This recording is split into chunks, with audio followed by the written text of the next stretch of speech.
Thank you very much indeed. And then now here comes the music. I'll see you on the other side. Enjoy this. I'd be interested to hear what you think about this when it's finished. Here we go.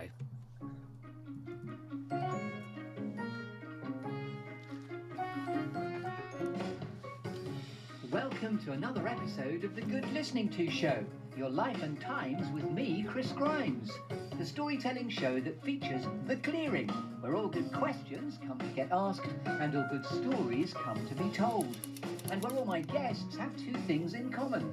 They're all creative individuals and all with an interesting story to tell. There are some lovely storytelling metaphors, a clearing, a tree, a juicy storytelling exercise called 5, 4, 3, 2, 1, some alchemy, some gold, a cheeky bit of Shakespeare, and a cake. So it's all to play for. So yes, welcome to the Good Listening To Show, your life and times with me, Chris Grimes. Are you sitting comfortably? Then we shall begin. Oh, yes, indeedy doody. Ladies and gentlemen, welcome to the Good Listening To Show, the story behind your story show. And I'm absolutely thrilled and delighted. We've got the musical future, the future of music and musical royalty, and a legend in his own lunchtime here. Mr. Tom Seals is in the Good Listening To Clearing.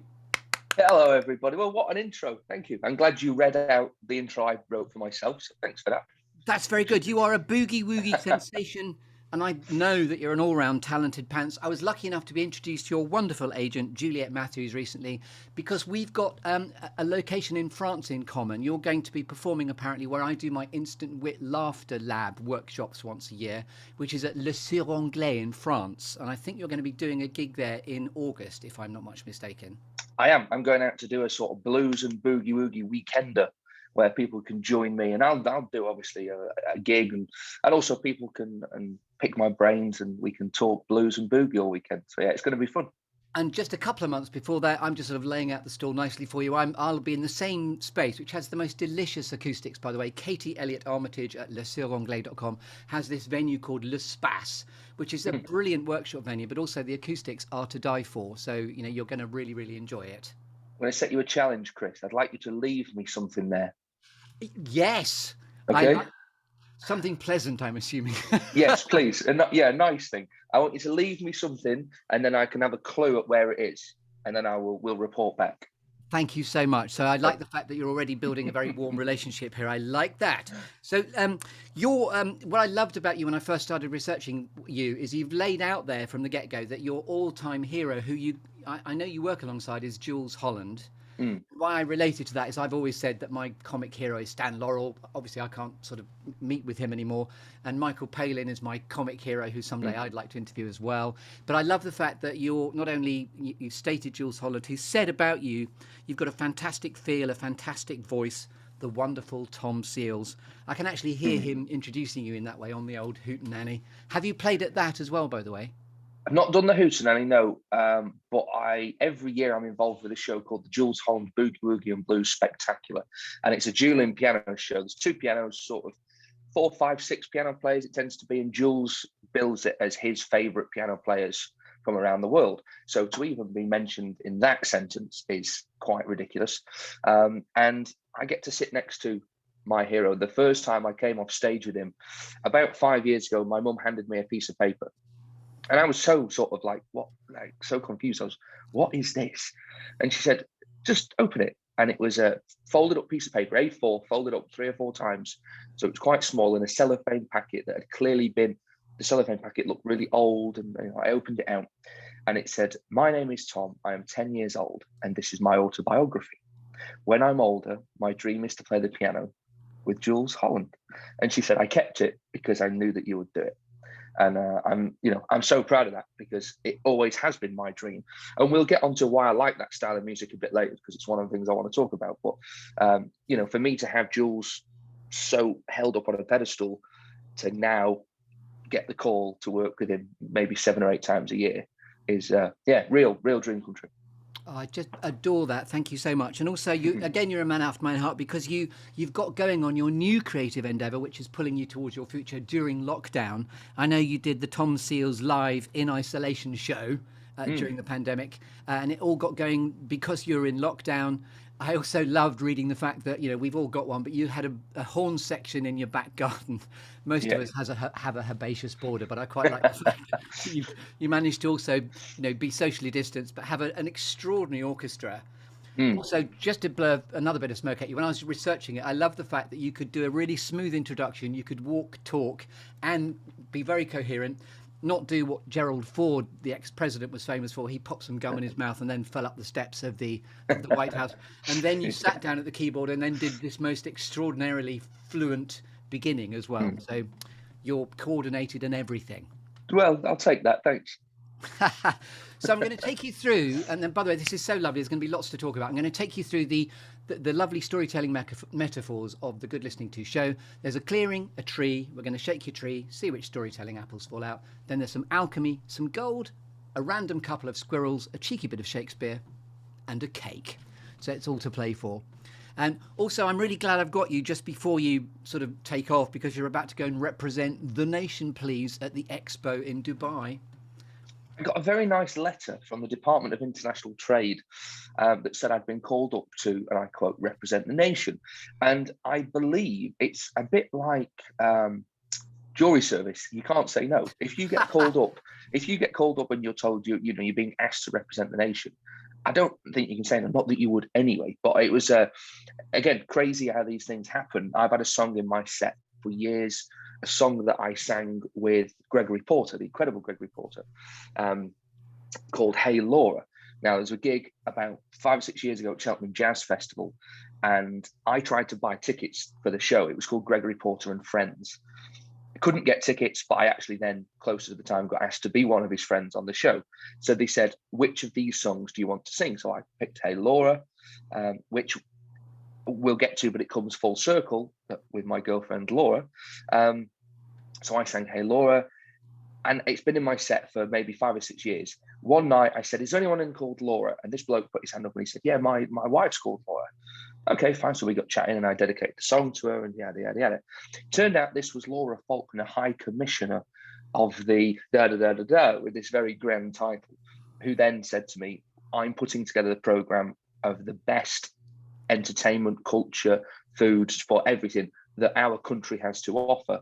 And you're in that category. I want you to come out to Dubai and represent the nation. So yeah, it's nice, and I can't wait. So I've got my factor 50 ready, and I can't wait. Wow. And again, there's a lovely quote, by the way, which is what's meant for you won't pass you by. I love the fact how you're being really present to many windows of opportunity and doors that are opening for you, which is fantastic. And by the way, I so enjoyed your cellophane wrapped up biography that you wrote at the age of 10. I've got to just let that hang there, because that's such an extraordinarily beautiful story. We should have finished with it, Chris. It's all downhill from here. Well, rule of 3, maybe we'll put it back in at the end, because it's beautiful. Okay, so let's get you on the open road, and this is going to be all about you going wherever you like as you interpret these storytelling structures. So first of all, your clearing, Tom Seals, is a serious, happy place of your choice. So with everything that's going on in your wonderful story and musicscape, where does Tom Seals go to get clutter-free, inspirational, and able to think? I was thinking about this, and there's an ultimate place, but I think there's 2 places that lead to it when the third place isn't always available. Now, the first place, if I need to work, if I'm on, right, Tom, you need to go and sort this out today, I can't sit at home and do that. And as ridiculous as it sounds, I go to a coffee shop, because in there I can headphone in, laptop on. And because you're at a place, because being self-employed, being a musician, you don't have a quote unquote, an office. There's no place to go to work. So you have to be self-motivated, self-driven, all these things, which of course we are, but sometimes you need that place of focus. And I just find going to a coffee shop can make me do work. When it comes to more sort of time for Tom, the person, not Tom Seals, the musician, going for a drive sorts me out. I can think.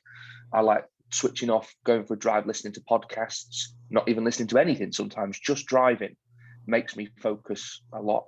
But the one place really where I feel that complete sort of relaxation has been a place that not everyone may have had the opportunity to do, but with my job, I've been quite fortunate to do it quite a lot over the last few years. One of my income streams, one of my work my angles of work is I do a lot of guest entertaining roles on 6 or 7 star American cruise ships. Wow. So I fly in and do 1 or 2 nights in the theatre, and then I fly out. So I might be on board for 3, 4, 5, 6 days, sometimes one night. So you fly to somewhere in the world, go on, do the show, fly home. And I'm assuming you helicopter in, literally, do you? If you're trying to catch up. Yeah, no, not always. Sometimes they fly you in and get you on a little tender boat, and you have to go out and meet the ship. Yeah, exactly. And I find that there's many reasons I'll come to where we're actually talking about, but the one thing I want to say about that is entertaining on ships has such a bad reputation. And actually what's happening now is there's a real change that most West End performers, most Broadway performers, most people that play Ronnie Scott's and these things, they're all going onto ships to entertain, because everyone's now realizing what a good gig it is. It's fun, you get to see the world, you get paid well, and you've got these captive audiences of, maybe not on the small American lines, but you've got these captive audiences in beautiful theatres of 1,000 people. But the one place where I am at ease, mainly because your phone won't work, because the internet is so terrible in the middle of the ocean, so you're not distracted, there's nothing, is at sea, just peaceful, calm, sunset, sunrise, that beautiful time in the day where nothing matters, because you can't affect it, because you're off thousands of miles off the coast of wherever, so you can't do anything. Something goes wrong, well, what can I do about that? I love that, being cut adrift, sort of, but also totally at peace. That's so lovely. Yeah, it's a literal and physical thing, because you are literally in the middle of the ocean, and also physically, because, and then you can't change anything that's gone wrong. At the end of the day, if something's happened at home and I need to get home, well, I'm sorry, I'm in the middle of the ocean. It's going to take me 2 days to get home. So you can't do anything about that. So yeah, I like that real peacefulness of being at sea. Most of the time, they give me a nice balcony, so I get to sit on the balcony, and it's just the most peaceful place I've ever been. And do you often get joined by Laura on these events, or is it something you just go off and do on your own?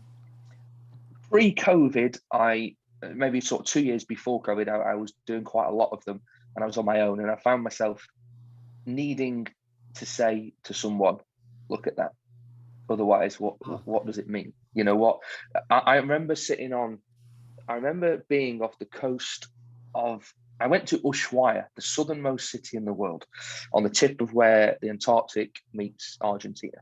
And I remember my mum ringing me. I think that year I'd done about 125 flights. I mean, it was quite ridiculous. My mum rang me and she said, where are you going this week? And I said, I'm going to Ushuaia again. And I was really pulling my face about it. And I was like, oh, I've got a 16-hour flight here. And my mum was like, Tom, realize what you're saying. Some people will never get to go to the Antarctic. And you've been 3 times in 3 months, and you're moaning at that. And that was a real sort of realization that I was in the wrong headspace for the job that I was doing at the time. And if I may I say what an awesome human being your mum is, because she gave you the biography, your autobiography, and she's just given you a bit of a maternal kick up the pants about perspective. I love that. Mum always tells me, yes, she blows smoke when it's necessary. She tells me when things need to change when necessary. And that's what's great about that relationship. So I went to Ushuaia. My body clock was all over the place, because I think I'd been somewhere else the week before, and it was all a bit crazy. It was sort of 3, 4, 5 o'clock in the morning. I couldn't sleep. So I got up. I was on my own on a 6-star luxury cruise ship. Most people could never afford or dream to go on this ship. It was £10,000 a night. It was crazy. And I'm sat on the top of the ship watching the sunrise off the coast of the Antarctic, and there was all these whales appeared. One of the most incredible things anyone could ever want to witness. But I just sat and cried. I was so unhappy. I was there. I was on my own. I had no one to share it with. And I just felt, why am I here? I don't want to be here.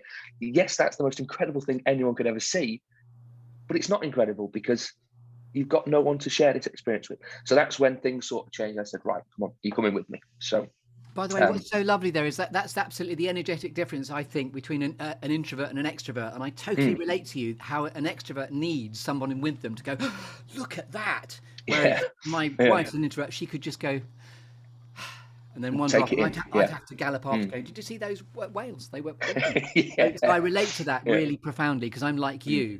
Obviously, I'm strangely available to join you next time should you want me to look at whales with you. Also, I also enjoy the fact that your mother, using the nautical analogy that's going to keep on giving here, she occasionally nudges you to change tack in the direction of your sails to give you perspective. Definitely, but she does all right. She gets to come with me now and again, so you know. And Laura obviously does the same too. That's good. Yes, so of your indeed. 3 clearings, by the way, the obvious one is to be at sea, cut adrift, but totally at peace. And I'm glad that you're finding more peace with the perspective of how lucky am I. That's so lovely. It's like a reframing of that experience in your life, which is lovely.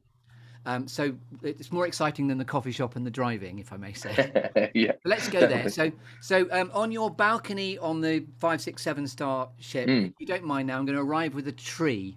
Okay, I'm going to shake your tree to see which storytelling apples fall out. And this is where you've been kind enough before we spoke. And by the way, I really enjoyed our connection in that I only got to know about you 2 days ago and you said yes straight away. Because I do a lot of comedy improvisation, yes and is just a really good mindset. Say yes more, and cool things happen. So well, something always leads to something. That's the thing, and it's great. I'm delighted to be here.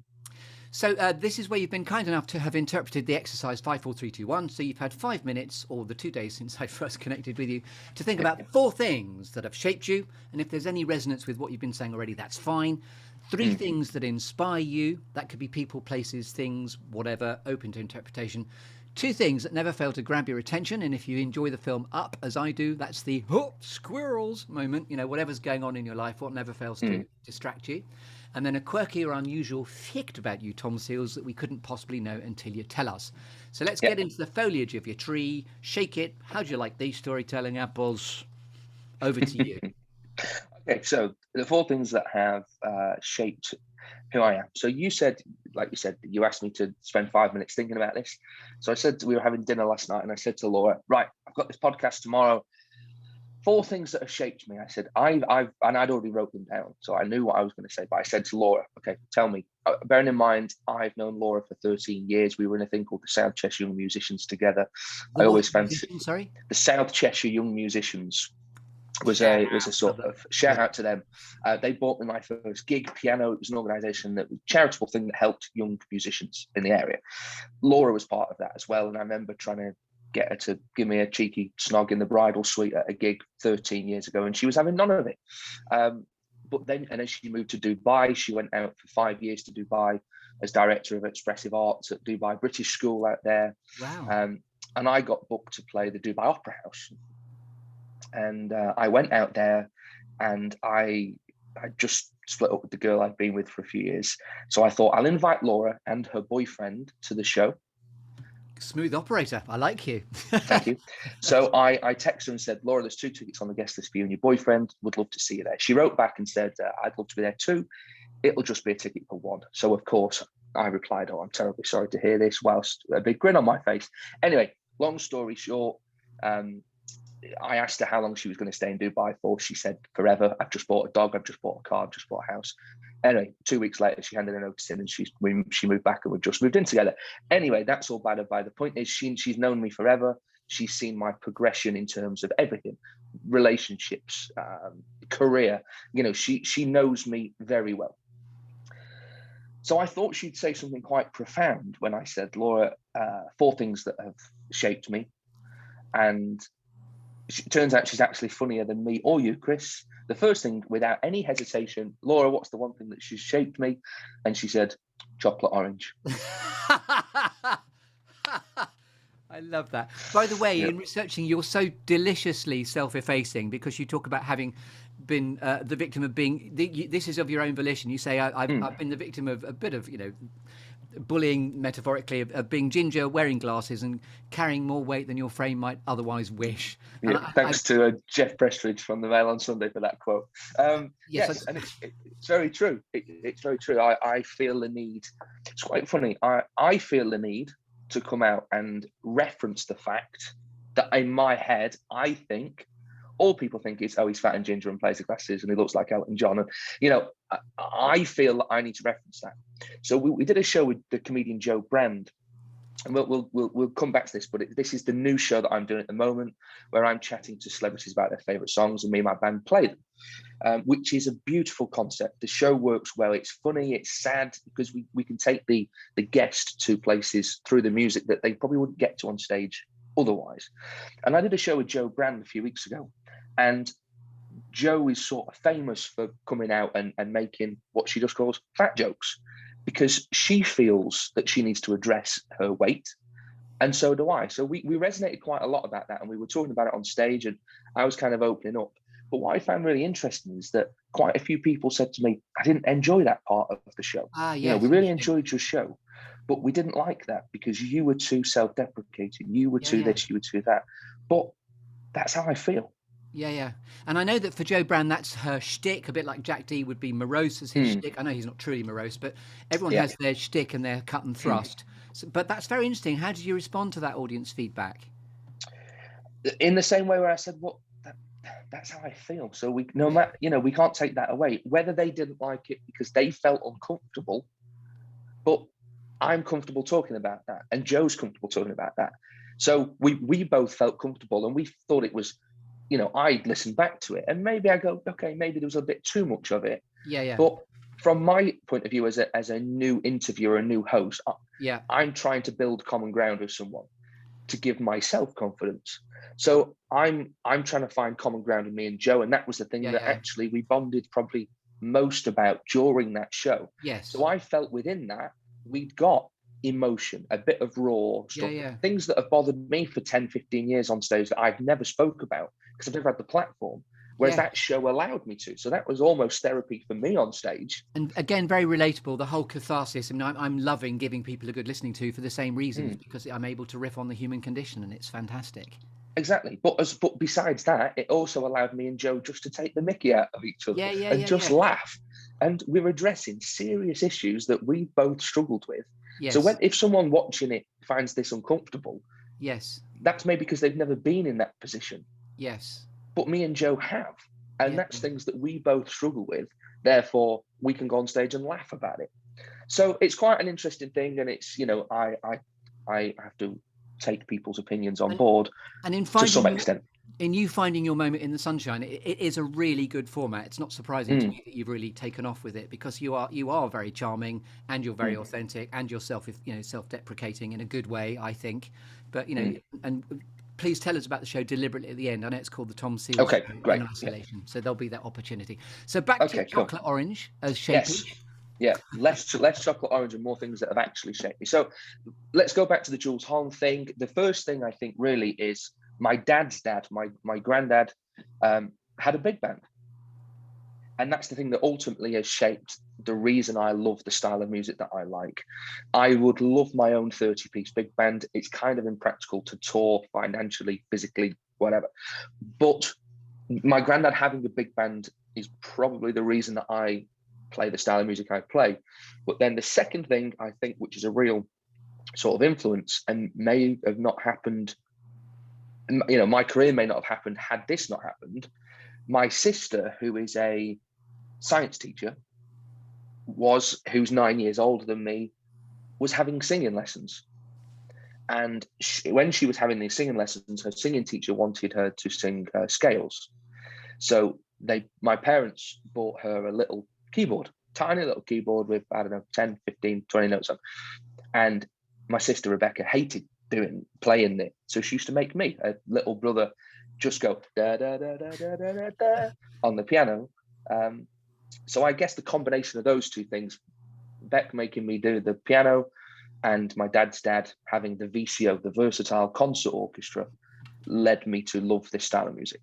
And by the way, the fact that you're being pulled towards representing the nation now within Expo, you're actually going where, you know, if I may, where the money really, really is. So I would keep that dream alive and actually keep stating it, you know, state your truth without unwarranted doubt. And I don't doubt that you'll get a 30-piece band, of course.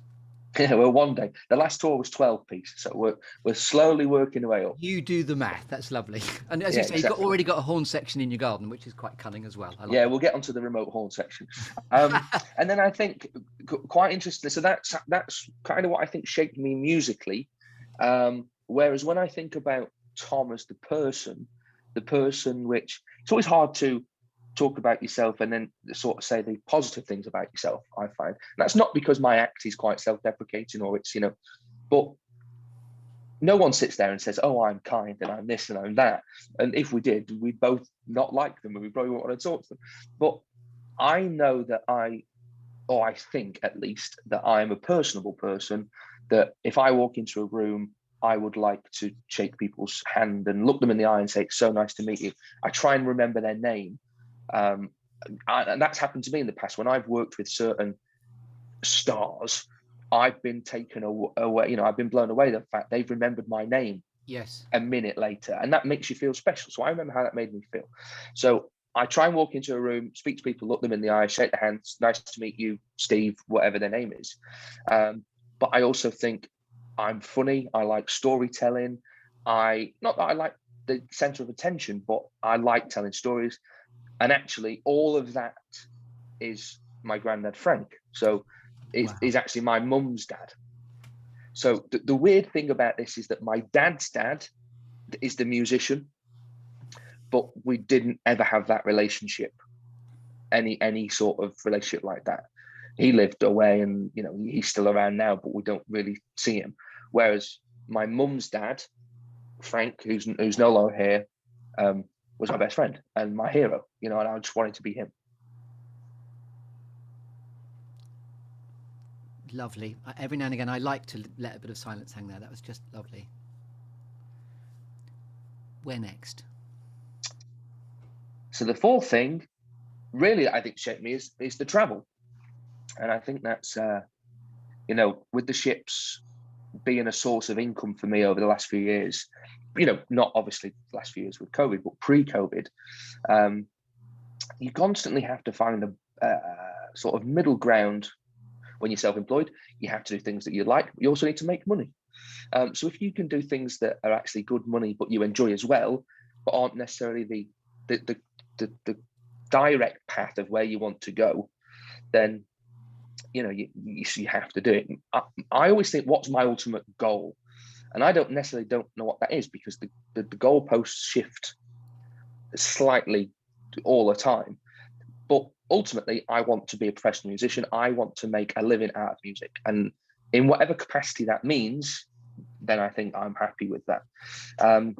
So when the opportunity... By the way, I very profoundly see a keyboard, a piano, a grand at the epicenter of your clearing, obviously. So if you keep turning to that... It's got to be a big balcony, you see, to have the grand piano on. Yeah. So I think, the idea, so when the ships came along and I got asked to go out to Las Vegas to do a showcase, and they asked me to give me my best 12 minutes. That's all I got on stage, 12 minutes to impress. And the next day I got about 60 offers of contracts on ships. Obviously I didn't take them all, because otherwise that's all I would have done. But the opportunity at that time in my life, when I'd never really been paid well for gigs, I'd not really traveled, I'd not really done it. And all of a sudden to have this contract on the table of going to over 100 countries and making a bit of money was like, as maybe this is what I have actually worked for 10 years. I don't know, I 18, 19 years old was doing gigs in pubs for 50 quid. And then all of a sudden it got quite serious. So I thought, I'm going to do it. I'm going to take it. So in the space of 3 years, I went to over 100 countries. And that made me grow up personally, as Tom, I remember getting sent to the wrong place in Japan. You could get sent to the wrong place in Spain and you could probably work it out. But getting sent to 3 hours the wrong direction in Japan, where it wasn't like Tokyo, where someone would speak English. It was proper rural. I had no idea what was going on. By the way, what's so relatable, sorry to interrupt you, I got sent to the wrong school in Uganda, just as a parallel universe. When I was 5. So, really? Yes, it's not about me. Keep going. Yeah, some terrible mix-up. It was, I've seen some incredible things and been to some of the most incredible places, all because of playing the piano, which I just find so ridiculous. But I love every second of it. But yeah, I think all of that has shaped who I am. I now feel I can hold my own in certain conversations better because of this. The ships have led me to have dinner with President Clinton's assistant, you know, and all these ridiculous. Hey, that's only one step removed from the man himself. I like the fact you've got into the antechamber with the assistant. That's exactly. good. Well, and he plays jazz saxophone, doesn't he, old Mr. Clinton, president? Because I'm going to try and get a gig with him at one point. I thought you had because of the Save Birdland gig. And by the way, I started dribbling on that bit of research because you've worked with Sting, and at that point I was dribbling. Yeah, that was a cool lineup to be on. There was so Birdland on Broadway, New York, one of the most famous jazz clubs in the world. Yeah. In the pandemic was having a bit of financial trouble, so they put together a sort of a fundraising concert, and I got asked to be involved. So I did my bit live streamed from Dubai Opera House. Oh, go you. For that show, which was, just one of the most incredible things. But yeah, that was a cool lineup. Elvis Costello, President Clinton, like you said, Sting, and one of my heroes, Billy Joel. Oh, go you. And so does Sting know Tom Steele's Hello, Tom? Not quite that.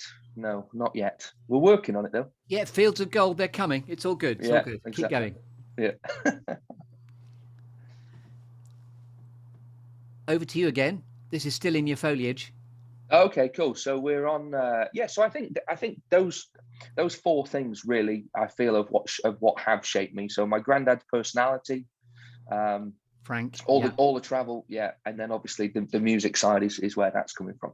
Also, I love the idea of you sort of trying not to smile when Laura said, it'll just be a ticket for one. I love that. Yeah, exactly. Anyway, now we're into 3 things that inspire you. Okay. So I think the whole thing of achieving is really what inspires me career-wise, musically. We constantly set goals, whether they're small goals or big goals. Ultimately, the small goals are leading to the big goals. So my thing is that I want to play the Royal Albert Hall. And everything I'm doing is getting me closer to that. So in terms of what's inspiring me, it's the thought of playing the Royal Albert Hall. Musically is that inspiration. That's so wonderful to have a really clear outcome that you pull towards, and everything is on the path, on the trail towards that clearing, where your piano then becomes center stage, Royal Albert Hall. The funny thing is that thing when you get there, it'll be, well, I've done it now, so what now? Like I've always set 3 goals. One of them was to play Ronnie Scott's, the most famous jazz club in the world. One was to be on BBC Radio 2. And it's weird, like, why are those goals for me? I don't know. They're not financial goals. They're not, I don't know what the outcome of those goals are. They're just a big metaphorical tick. Or it's sort of the environment in which you get to work and ply your magic, really. I guess so, but I guess it's also a sense of I'm good enough now, maybe. Yeah. Because you constantly doubt yourself, no matter what you do, and whether people probably admit that or not, I don't know. I'm quite open about that I always have. I've always doubted myself forever. And the very weird thing is, I thought at 18, 19, 20, that I'm not, quote unquote, jazzy enough to play Ronnie Scott's, because Ronnie Scott's is a jazz club. People go to Ronnie Scott's and expect jazz. Now, I've always thought, but you can't describe what I do because it's jazz, blues, swing, boogie-woogie, pop, soul, funk. And I say to people, if you like good music and you like incredible musicianship, you're going to enjoy my band. But it's not a style. I can't really tell you the style. So I always thought I'm not jazzy enough, is what I'd always say out loud. But what I'm thinking is I'm not good enough to play Ronnie Scott's. Yes, and of course now you have. And indeed, what you've just described is the essence of jazz anyway, because it's bits of everything. It's just, improvising based on an extraordinary canon of capability. That's the thing, all these people, all the jazz greats are all taking influences from everything. And they're probably going even further back. They're taking salsa and all, even just things that you would never imagine. And by the way, have you heard the quote that the most creative individual is the one with the longest memory? So the idea that there's no such thing as an original idea, it's always someone referencing something else. So exactly. I find that in comedy. Obviously, you find it in music.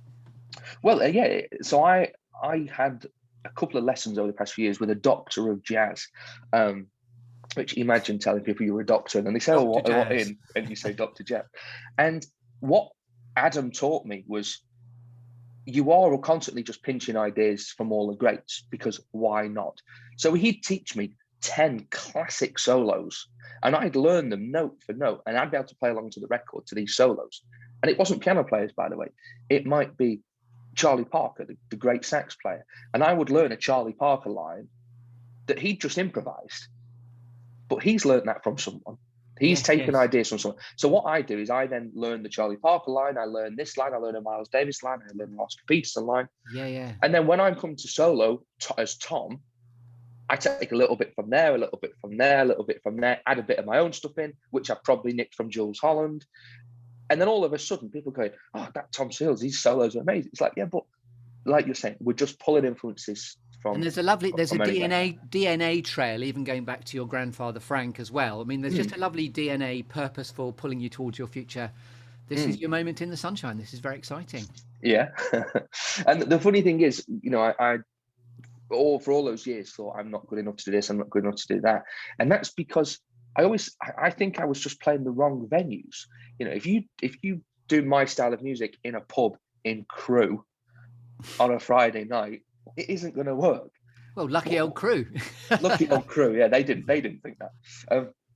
But when you realize what you're doing is good enough, and you then take it to different places, and you meet people that have the support and the faith in you behind the scenes to push you to those next places, you obviously start to build a bit more confidence in yourself and in what you're doing.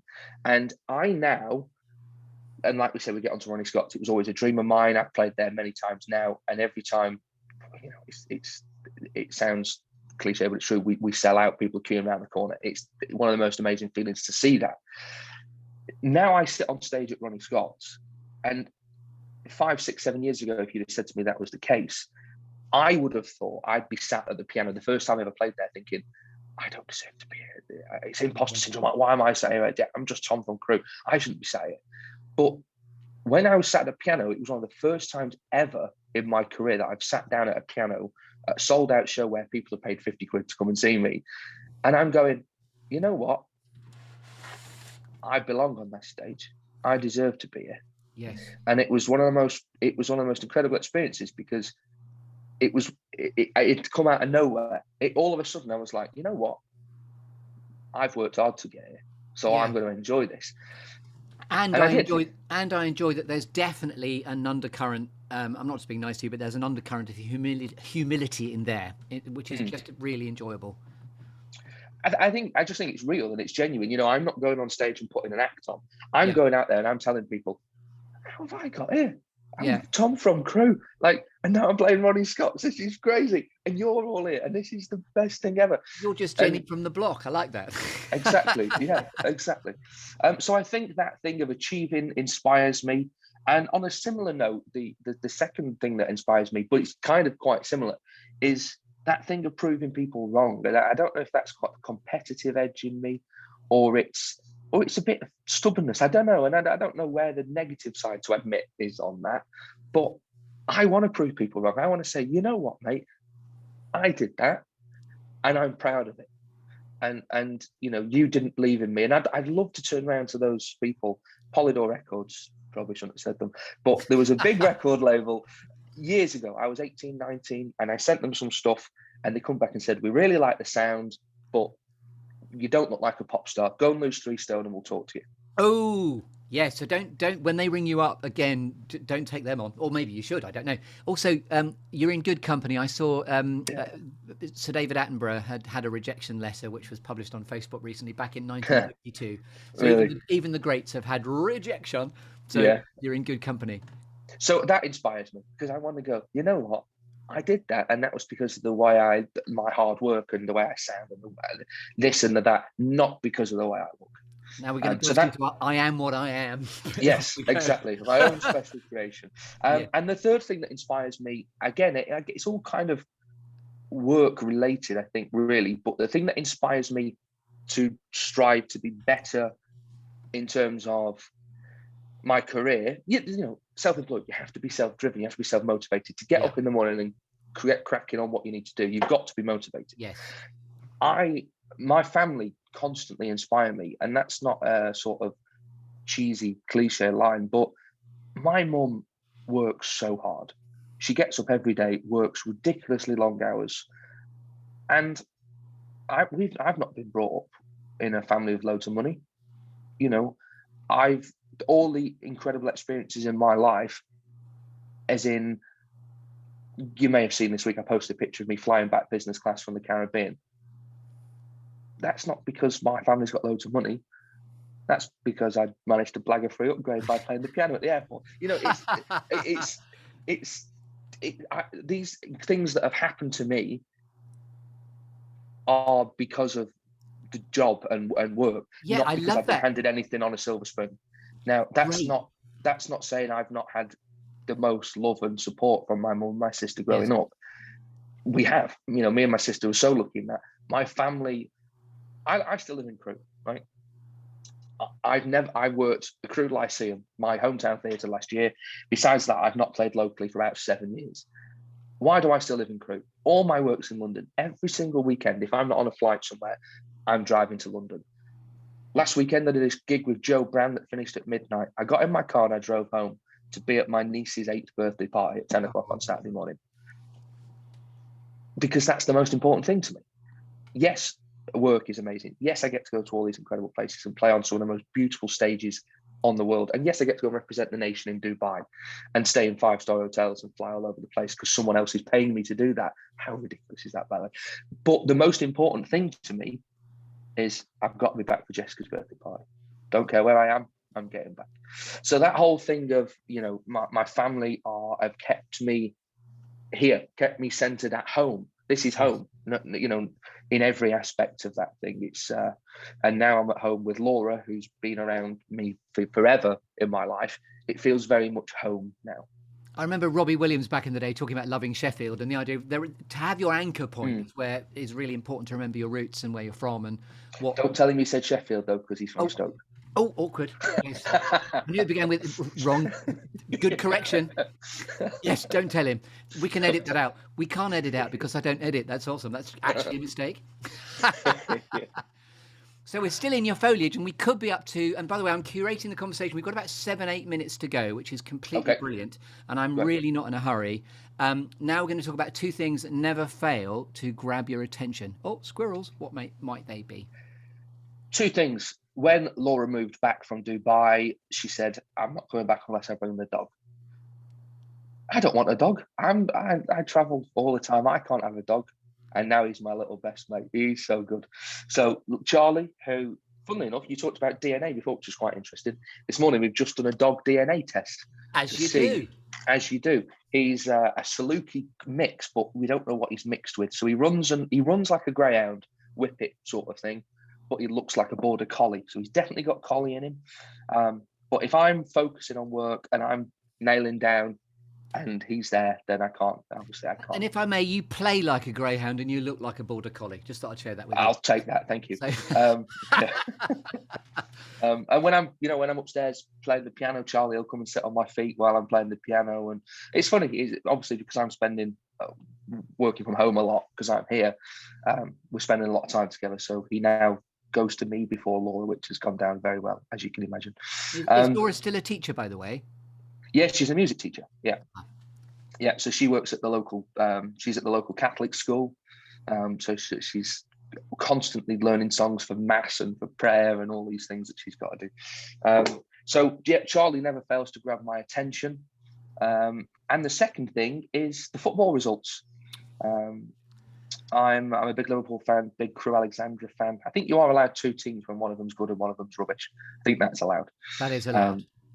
So I can't switch off. If the football results are on, then I need to know what's going on. By the way, it could be that if there is to be continued, if that begins to happen, if we feel that we're sort of hurrying to get me to curate the right length, and that'll be my way of getting you back into the clearing. A quirky or unusual fact about you now, Tom Seals, we couldn't possibly know until you tell us. Struggled with this one because I don't know what is quirky. Now, the one thing I do think is quite interesting, which not many people know, is my career could have taken a very different path when at about 15 years old, I wanted to play football. I was messing around one night playing football at football training, and I put the goalkeeper gloves on, and someone kicked a ball at me, put my hand out. Oh. Now, I appreciate this isn't great on an audio podcast, but I've now put my hand up to Chris, and my little finger is not straight. It points.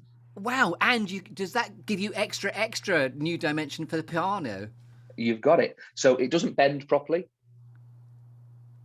It clicks and it doesn't bend, but I can reach an extra note with my right hand, which is great news as a piano player. What's meant for you, that's in the back of the net. What's meant for you won't pass you by.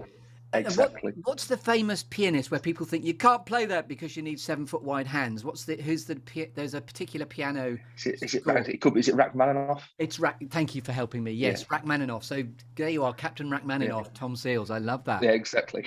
Yeah. So your little pinky has been knocked out of shape, but it's given you more sucker for your piano. I love that. It does hurt a bit. I do get shooting pains up this side of my hand sometimes because of that, I think. But they offered to try and fix it. They offered to straighten it, but they said obviously we'd have to re-break the finger to put it back. And I said, no, let's leave it. We've shaken your tree, and now we're going to move away from the tree, and we're going to talk about alchemy and gold. You've been giving me this by the bucket load anyway, but when you're at purpose and in flow, Tom Seals, what are you absolutely happiest doing? I think you know the answer. On stage, with the band, having all my best friends on stage. That's the other thing. My band are just so incredible in terms of from people to humour to work effort to their desire to do stuff to help me by the horn players writing out their charts because I'm not good or quick enough to do it. You know, when I'm on stage with my best mates, playing great music with an audience, happiest place in the world. Nothing else matters. And I love the fact you've got a awesome horn section in your garden. I love that. Yeah. Okay, so again, that's a lovely answer. Again, forgive me if I'm going slightly rush now. So I'm going to award you with a cake now. So this is what's the favourite quote that's always given you sucker, pulled you towards your future? Could have been something that Frank said, who knows? Advice to a younger version of yourself, maybe, and or what's the best piece of advice you've been given? And then finally, inspired by Shakespeare, how, when all is said and done, Tom Seals, Boogie-Woogie-Wonder, would you most like to be remembered? Well, I think both of them can be answered in one sort of quote, which Laura says a lot, which has resonated with me, which is, people forget what you said, people forget what you do. Maya Angelou, please. Thank you. But people will never forget how you made them feel. Walk into a room, learn their name, say hello, be polite, be nice. And no matter whether they like the music or not, or anything, they don't, they'll go, yeah, but Tom Seals, he's a nice guy, so it's all right. Just in terms of advice to younger self, like you said, just trust in the process. You'll get there in the end. And it's all the cliche things that it doesn't matter what you look like. Just go and crack on with it. Do what you do. Be the best you can be. And you'll get there in the end. And my favourite lyric. Okay, so we quote, but favourite lyric. Billy Joel, I'd rather laugh with the sinners than cry with the saints. Boom! Cry with the what? Boom. Just say it again, because it's. I'd rather laugh with the sinners than cry with the saints. I'm so happy. Love it. I love it. And it's not about being bad or being a bad person. It's just, well, let's just have a laugh and just. If you end up being a sinner because you're having a laugh and having a good time, no worries. Don't being happy, but Yeah. And where can we find out more about Tom Seals? And by the way, we're about to do a Captain's Log supplemental, I think. I'll put a bit of an add-on because it comes into Buzzsprout and I can add a bit more on. Okay, cool. So where can we find out more about Tom Seals on the interweb, please? Tom Seals everywhere. Instagram, Facebook, they're all just Tom Seals. My website, tomseals.co.uk. We're currently touring a show called Tom Seals Presents, which is a live show with my band where I'm chatting to celebrity guests about their favourite songs, why they like them, what it means to them. We play it live. And yeah, we've just finished a 13-week series of that concept on Sky TV. Had some amazing guests from Anton Beck to the Kaiser Chiefs to just so many cool people. And yeah, thank you so much for having me, Chris. I've loved it. Ladies and gentlemen, you've been listening to the Boogie-Woogie-Wonder and Awesome Pants. That is Mr. Tom Seals, about to go off and represent the nation, please. Expo in Dubai. Tom Seals, drop the mic, and good night for the UK Health. And over. Goodbye, everybody. You've been awesome, wonderful.